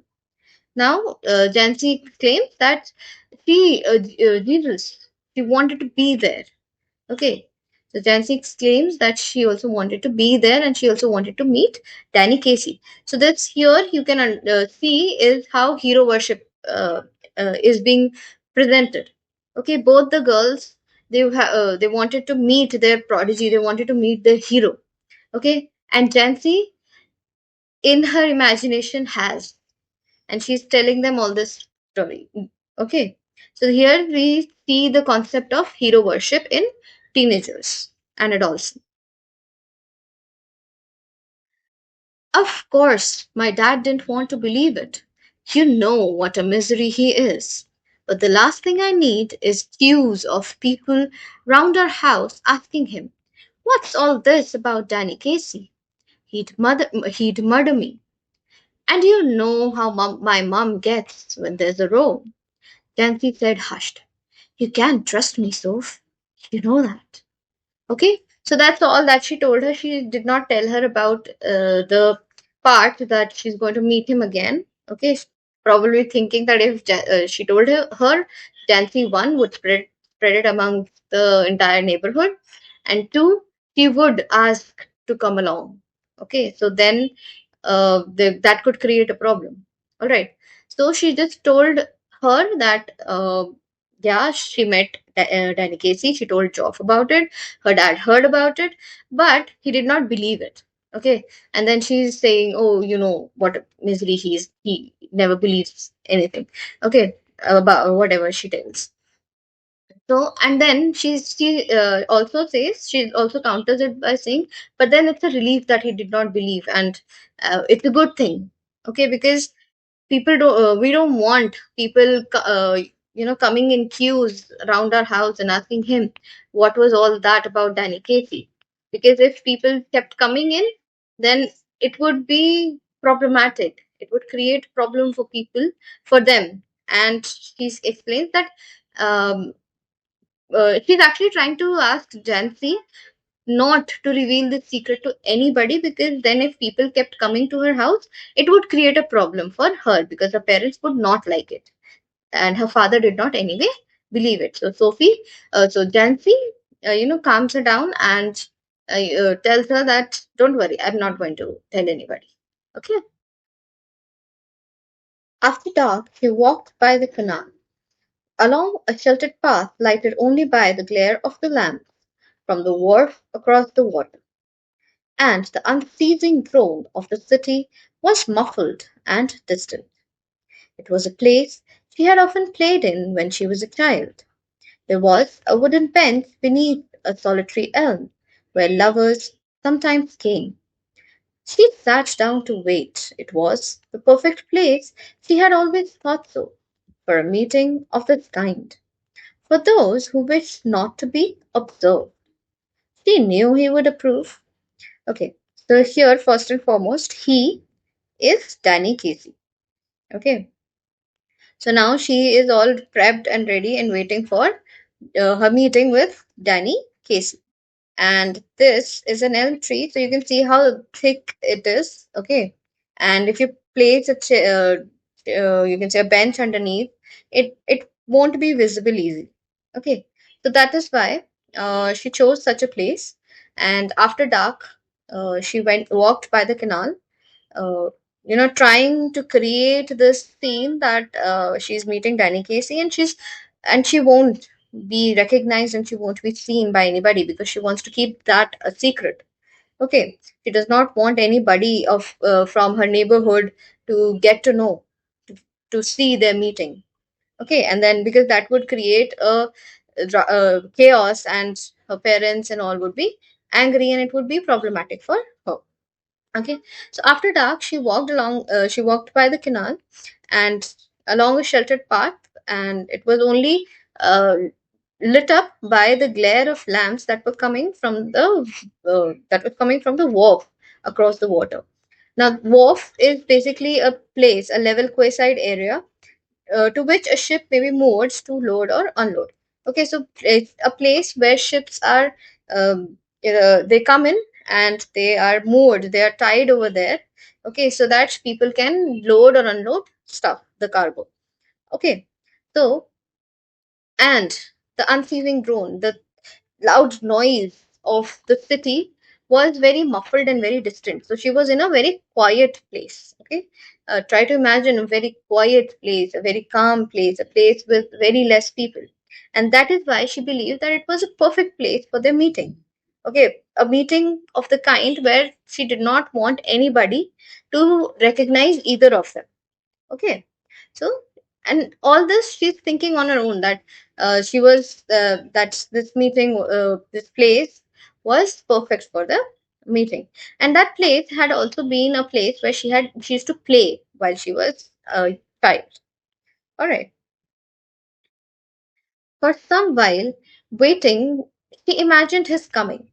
She watched along the canal, seeing him come out of the shadows, imagining her own consequent excitement. Not until some time had elapsed did she begin balancing against this the idea of his not coming. Okay, so for some while she was sitting under the elm tree, she was very happy. She was imagining that he's coming, he's walking along the canal and coming out of the shadows, because it was a secluded place. Okay, and she was also then imagining, oh, how happy she would be upon seeing Danny Casey come out from the shadows. But then, after some time had passed by, she started thinking that probably he might not come. Okay, that probably he's not going to come. Here I sit. Now here she's thinking, she's you know talking to herself. It's a monologue kind of, and it's not actually a monologue, but yeah, she's thinking to herself about this meeting, that the consequences and what has happened and all that. Okay, so here I sit, she said to herself, wishing Danny would come, wishing he would come, and sensing the time passing. I feel the pangs of doubt stirring inside me. I watch for him, but still there is no sign of him. I remember Geoff saying he would never come, and how none of them believed me when I told them. I wonder what will I do what can I tell them now if he doesn't come? But we know how it was, Danny and me. That's the main thing. How can you help what people choose to believe? But all the same, it makes me despondent. This knowing I will never be able to show them they're wrong to doubt me. Okay, so now Danny has not arrived, because how would he? Okay, because not that incident hasn't really happened. Okay, it's all in her head. But now you can see how she's brought this all on upon herself, and so here she's sitting and she's wondering to herself that wishing that Danny would come and realizing that he won't. And now she's doubting that he won't, and she she really wants him to come. But then again, how would he, when it's all imaginary? When it's all in her imagination, she did not really meet Danny Casey. Okay, it was all a story, and yet she's forgotten that it was a story. She's crossed that thin line between reality and imagination, between dreams and reality. Okay, so that's what we see here. That she's forgotten it all, and now she can't see it clearly, that the thing that she's feeling is because she's created it on her own. The sadness that she's feeling, she's created it on her own. And now she's remembering that people were not she's recalling that people did not believe her, and now how is she going to prove herself? How is she going to prove that she actually met Danny Casey and that she talked to him and all that story that she told them, it was true? So she's trying to, think about it, and she's actually created a web where she cannot understand, she cannot differentiate between reality and imagination. Okay, she's stuck in it. So she's feeling all those emotions without the cause. I hope this much is clear. Okay, she's wondering what she would tell the people when they ask how her meeting was. Specifically Geoff, because she wanted Geoff to be more attached to her, and she wanted to share a world with him. Okay, she wanted to know more about him, and she wanted to tell more about herself. Okay, she really wanted Geoff to believe, and then her father also. Okay, but mainly it was Geoff that she was feeling disappointed for. He waited, measuring in this way the changes taking place in her. Resignation was no sudden thing. Now I have become sad, she thought, and it is a hard burden to carry, this sadness, sitting here waiting and knowing he will not come. I can see the future, and how will I have to live with this burden? They, of course, will doubt me, as they always doubted me. But I will have to hold up my head, remembering how it was.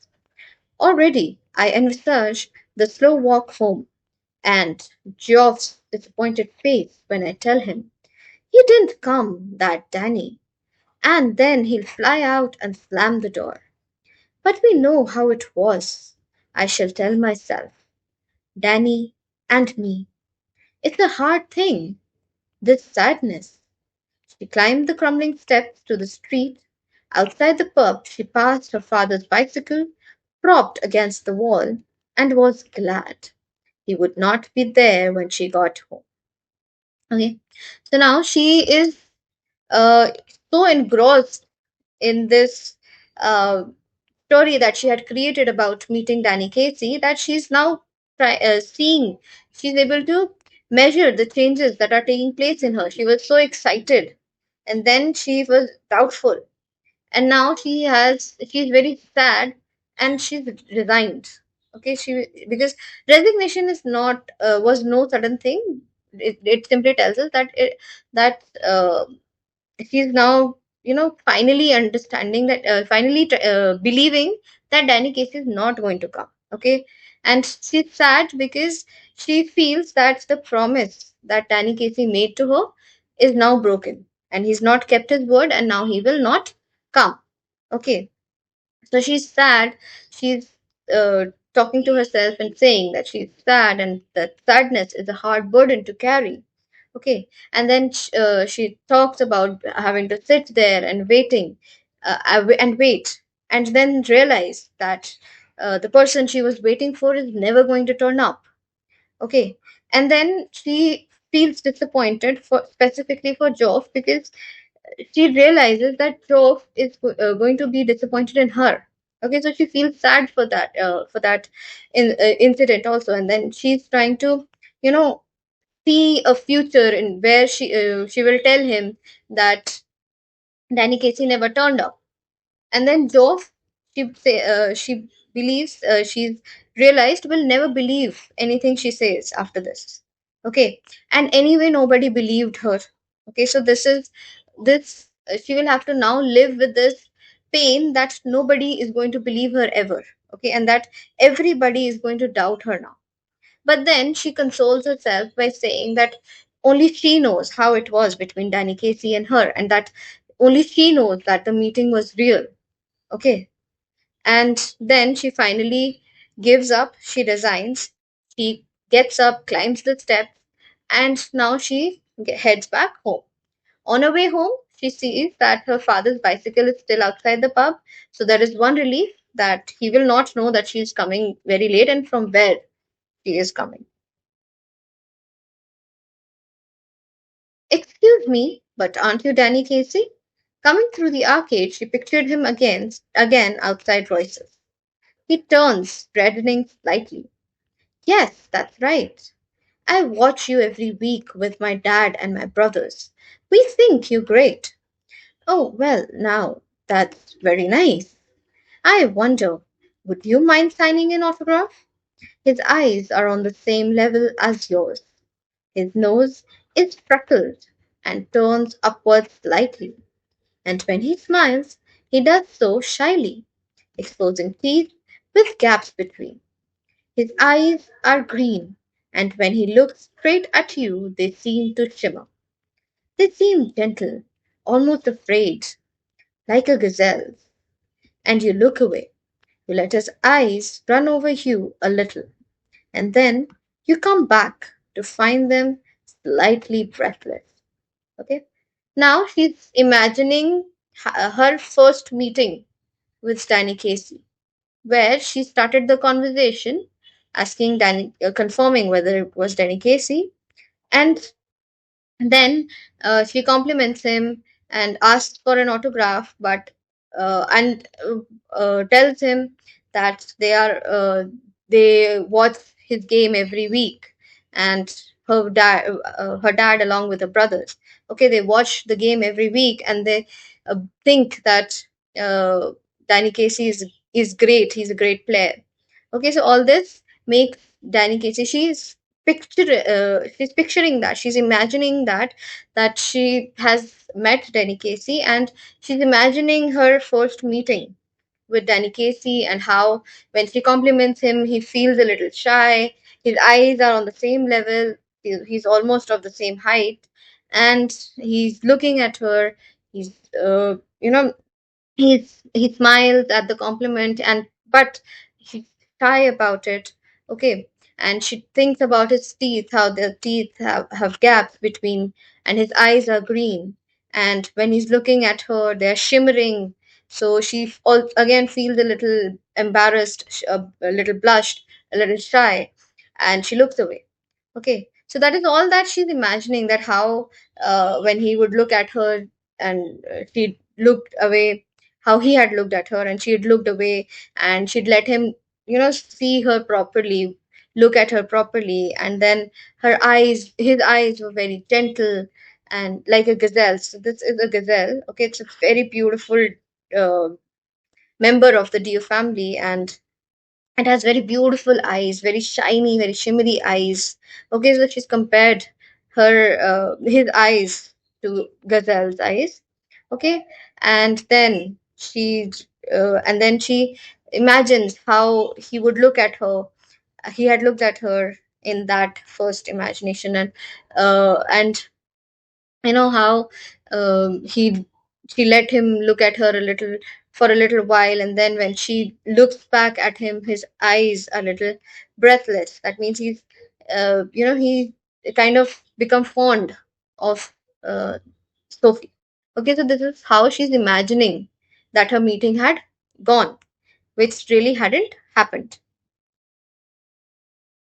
And he says, I don't seem to have a pen at all. You realize you haven't either. My brothers will be very sorry, you say. And afterwards, you wait there alone in the arcade for a long while, standing where he stood, remembering the soft, melodious voice, the shimmer of his green eyes, no taller than you, no bolder than you, the prodigy, the innocent genius, the great Danny Casey. And she saw it all again. Last Saturday, saw him ghost past the lumbering defenders, heard the 50,000 catch their breath as he hovered momentarily over the ball, and then the explosion of sound as he struck it crisply into the goal, the sudden thunderous eruption of exultant approbation. Okay, now then she continues that then she asked for an autograph. She'd asked for an autograph, and he responds that he does not have a pen, and she realizes that she does not have a pen either. And so she comments that her brothers will be sorry that she could not get an autograph from their favorite player. Okay, now And afterwards, when Danny Casey has left, afterwards she is still waiting alone at the arcade, and she stands there for a long while and remembers his soft, melodious voice and the shimmer of his eyes. And then she realizes that Danny Casey isn't much taller than her, and he isn't even bolder because he was very shy. Okay, so all this she has imagined about Danny Casey. She has not really met Danny Casey. Okay, it is all in her imagination that she did meet, and she's imagining all that, how that very romantic meeting, how she realizes that Danny Casey is standing next to her, and how he shyly responds to her, and she talks about his eyes, his teeth. Okay, so she's made that up, all that world in her mind, and then she thinks that he's innocent. He's the great Danny Casey. Okay, and then again last Saturday they all went to the game, and they all saw, and she saw it all again. She saw how Danny Casey was playing, and how he took the ball, and then he struck the goal, and then everybody applauded. And while he was uh, while he was hovering momentarily over the ball, everybody, the 50,000 people who had come to watch him, they had held their breath, thinking what would happen next. And then finally, when he did strike the goal, there was a thunderous eruption of exultant, of triumphant, of happy approval, of praise that the 50,000 people had given Danny Casey. So here we end with our chapter, and now we're going to discuss the significance of the title and the significance of the chapter. I hope you've understood the chapter, and I hope you were able to see how Sophie had created a world which wasn't even real, okay, which was only in her imagination, and made that imagination turn into sadness and into a lot of emotions that she would have avoided had she been able to, uh, you know, uh, build, differentiate between reality and imagination. Okay, one thing. Then we see the theme of hero worship also. Here, how you can see that how one, even Geoff, is very, you can say he's a fan of Danny Casey, but more about Sophie, who was so engrossed and who was so, she wanted, she'd created another world. She'd created a whole imaginary story just for the uh, player, the hero that she admired.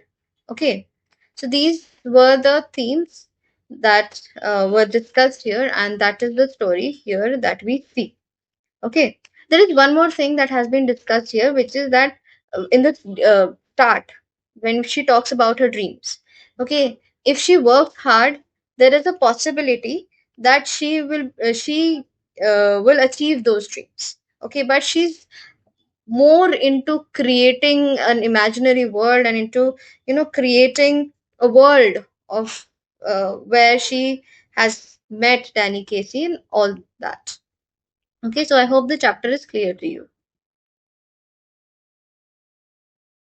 First, let's discuss the significance of the title, which will be in three parts. Okay, first is the literal meaning, literal significance. Second will be metaphorical, that is the implied understanding of significance of the title. And then finally, what universal message this title is giving us. Okay.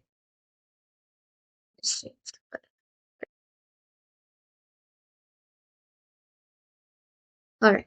Now, first and foremost, the literal meaning, that going places refers to Sophie's desire to escape her limited world and rise to fame.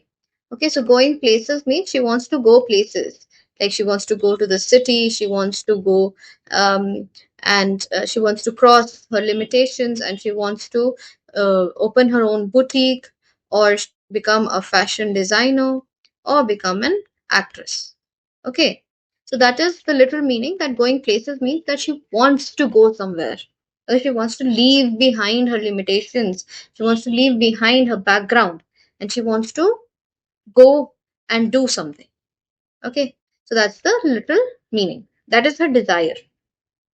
Metaphorically represents the journey of imagination and ambition that takes her places, though only in her mind. Okay, so throughout the story that we saw, that all she's doing is imagining that she would create a boutique, she would open a boutique, or she would become a fashion designer, or even a manager, and or become an actress. And then she's created this whole imaginary story in her mind about Danny Casey and her meeting.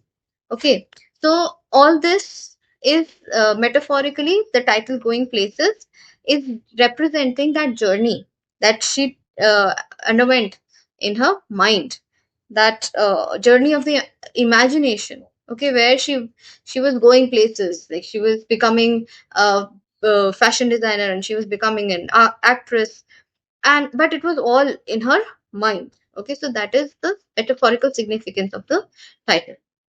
And finally, the universal message: every teenager goes places in their dreams, but only some find the bridge between fantasy and reality. Okay, so significance of the title here is that, uh, a universal message from this title that we get is that every teenager is going to dream. Okay, every teenager is going to create a fantasy, but there are only some who will actually realize their dreams, and they will actually go places. Okay, so I hope the significance of the title is clear to you.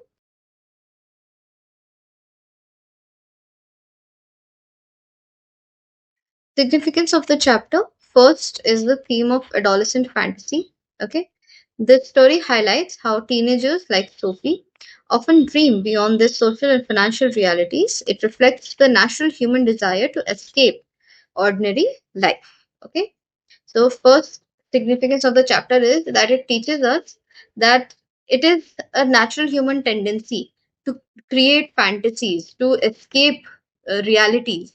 Okay, sometimes when things get tough, or things are not happening according to what one wants or desires, people tend to create a fantasy, to create a whole other world. And so this through this chapter we get to understand that yes, adolescent fantasy is a real thing, and that teenagers generally create their own fantasies so that they can dream beyond their limitations, beyond their realities. Okay, and they can, and uh, it is a natural human tendency to desire to escape from ordinary life. Okay, so that is one significance that this chapter teaches us. Second is reality versus illusion. Okay, Barton shows the gap between Sophie's imagination, which is meeting Danny Casey, owning a boutique, and the harsh reality of a working class background.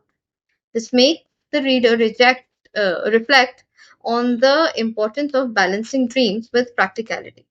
Okay, so second significance of the chapter, second thing that this chapter teaches us, why it is significant in your syllabus, is because Barton has shown the gap between imagination and reality. Her imagination that she met Danny Casey, and her imagination that she would own a boutique, and she would become an actress, or she would, do something that is out of the ordinary, uh, for her working class background, because they are they do not have as much money. They're not financially secure to be able to help her achieve her dreams.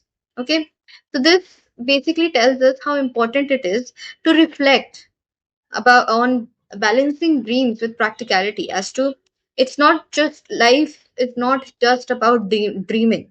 Okay, it is also about putting in the hard work to realize those dreams.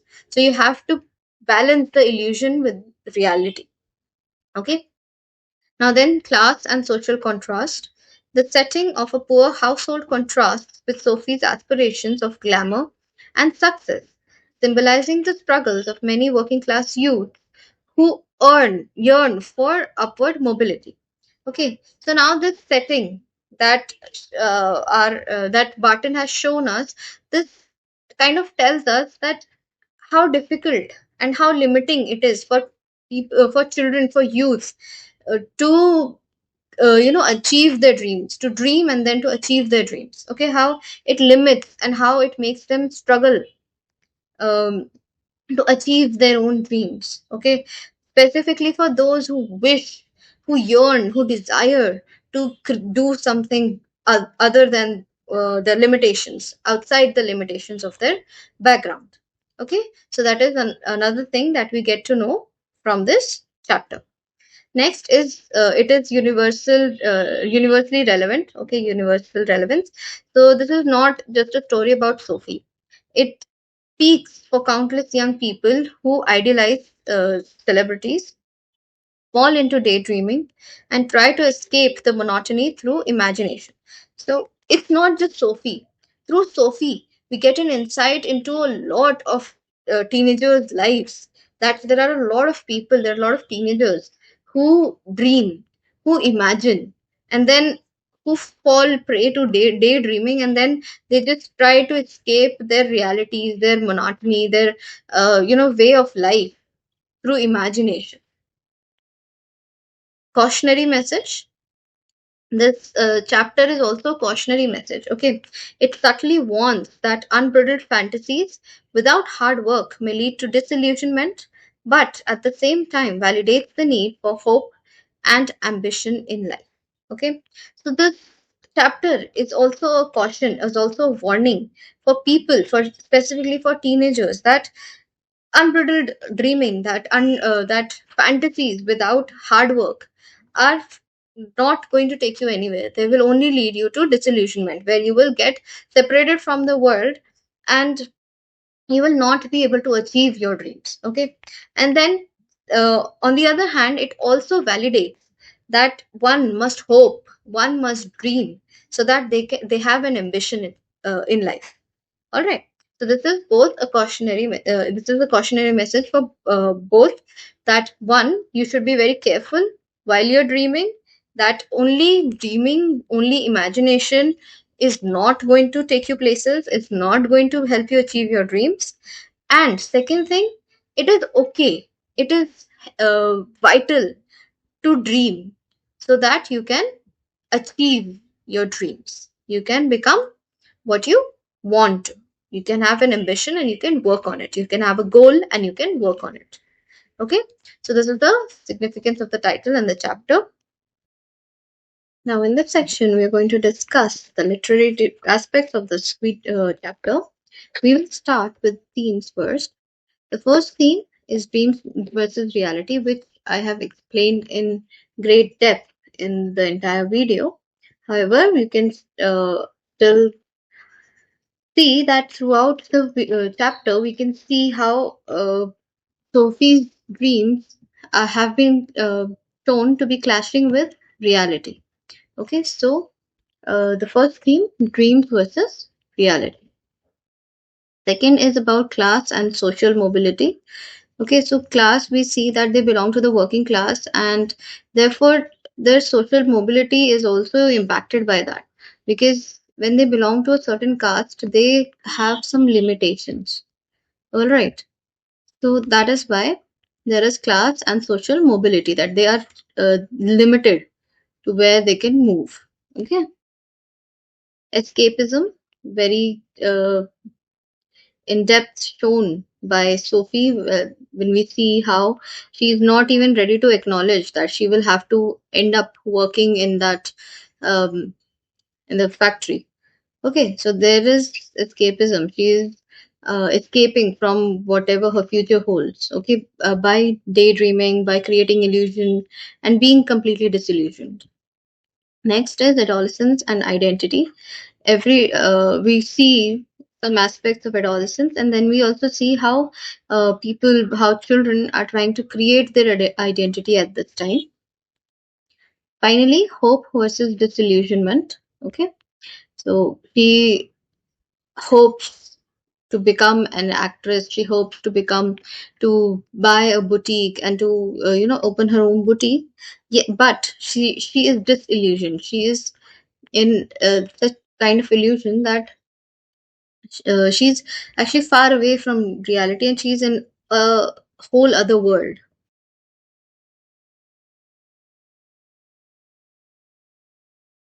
I hope the themes are clear to you. Let us move next to the tone, mood, and style.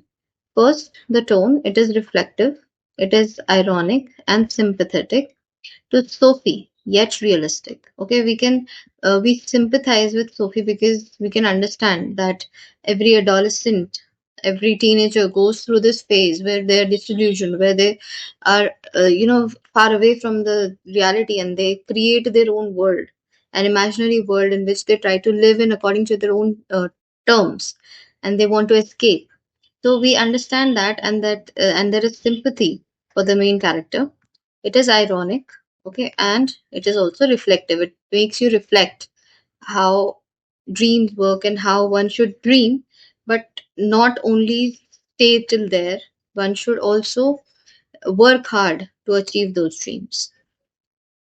Next is the mood. It shifts from hopeful to dreamy, then from uncertain to wistful. Okay, so we have four kinds of moods in this. First, Sophie is hopeful that she will be able to come across money, and then she will be able to buy her own boutique. If not, she'll work as a manager first and then earn her money, or maybe become a fashion designer or an actress. Okay, so she is hopeful. And then she becomes dreamy when she dreams about, when she starts talking about Danny Casey and creates her whole story. Then uncertain because she is not able to distinguish between reality and her imaginary world, and thus it makes her uncertain. And then wistful. All right. Then we have style, which is it is a simple prose. It is conversational. We have dialogues, and it is also a psychological insight into adolescent minds. Okay. So I hope the tone, mood, and style are clear to you now. Next, we have literary devices. First is irony, that is Sophie's hope versus her family's reality. Okay, Sophie hopes to go out into the city, and she wants to work and do shop work and open her own boutique. And her family's reality is that they are working class, so they cannot arrange for that. They do not have enough resources to help her achieve her hopes and dreams. Next is imagery. Imagery is very well employed in this chapter. Descriptions of Sophie's fantasies are given in such detail that we are able to connect with it and we are able to visualize it. Next, symbolism. Danny Casey is the unattainable dream. It is also a symbol for hero worship. Next, we have contrast between Sophie, who's a dreamer, and Jansie, of the same age, who's a realist. We also have contrast between Sophie and her father, and we also have a contrast between Sophie and her brother, Geoff. How in all these cases we see that Sophie is the dreamer, the imaginative person, and someone who is, uh, you know, just in her own world and creating her own stories.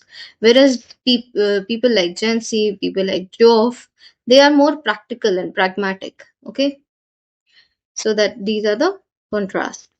Finally, there is an ambiguity. It's an open-ended conclusion about Casey's meeting. Okay, so it's not really clear whether she met Danny Casey, or was it just her imagination. However, because none of the people believed that she did meet Danny Casey and Danny Casey never turned up, so it can be concluded that she did not meet. Okay, however, the story's ending is still ambiguous. It's uncertain. It's open-ended. Let us quickly summarize the chapter. Sophie, a working class girl, dreams of success and glamour. She imagines meeting football star Danny Casey and even tells her brother Geoff about it. Her friend Jansie warns her to stay practical. Despite her family's skepticism, Sophie clings to her fantasy. In the end, she waits for Casey by the canal, but his arrival is left uncertain. The story highlights the fragility of dreams in the face of reality. Okay, so we get to know that she belongs to a working class family, and yet she dreams of success and of glamour. She also imagines this meeting with Danny Casey and even tells her brother about it. She even describes in detail about this meeting. And then when Jancy comes to know about this, and when Jancy hears what she keeps thinking about. She wants her to stay practical. She wants her to not get so engrossed in her dreams, in her world of fantasy. Okay, and that she forgets everything else, and what she's destined to do. Despite her family's skepticism, Sophie, despite her family saying that they do not believe her, and then telling her that she should not create such stories, okay, and that she may land into trouble because of her habit of creating stories, but still she clings to that fantasy. She does not let it go, and she kind of makes it into a reality. Okay. In the end, she waits for Casey by the canal, but his arrival is left uncertain. So in the story, the ending is kind of left open. Okay, and you cannot really understand whether her incident whether that incident really happened, or whether it was just an imagination. Okay, so it is kind of uncertain here in this. From at the end, we kind of become uncertain what happens. Okay, whether Danny Casey arrives or it is just her imagination. Okay, now, the story finally highlights the fragility of dreams in the face of reality. Okay, how dreams can be shattered when reality comes in. You have to face the reality. That is how dreams are very fragile, that they can be easily broken, they can be easily shattered. Okay, so that is what has been highlighted in this story. We uh, we have now come to the last part, very last part of this chapter, which is the message or the moral that we get from this chapter. Adolescence is full of dreams and fantasies, but not all are practical. Okay, adolescents dream. They have a lot of fantasies of their own. They have a lot of dreams of their own, out of which some are practical, some are not. Some can be achieved, some are just imagination and just plain fantasy. Okay, the story warns against excessive daydreaming without effort. Okay, so the story warns the readers that one must not only daydream, one must not only imagine, fantasize, one must also work hard to achieve the certain goals, their practical goals, their practical uh, dreams. Finally, true growth lies in balancing aspirations with reality. Okay, so when you balance your aspirations, when you balance your dreams with reality, when you know that fine line where you know that this much is my reality and this is my dream, and how I can use my reality to achieve my dreams. When you know this, when you're able to balance it, okay, that is where a person's true growth lies. Okay, that is where a person will be able to grow and will be able to prosper.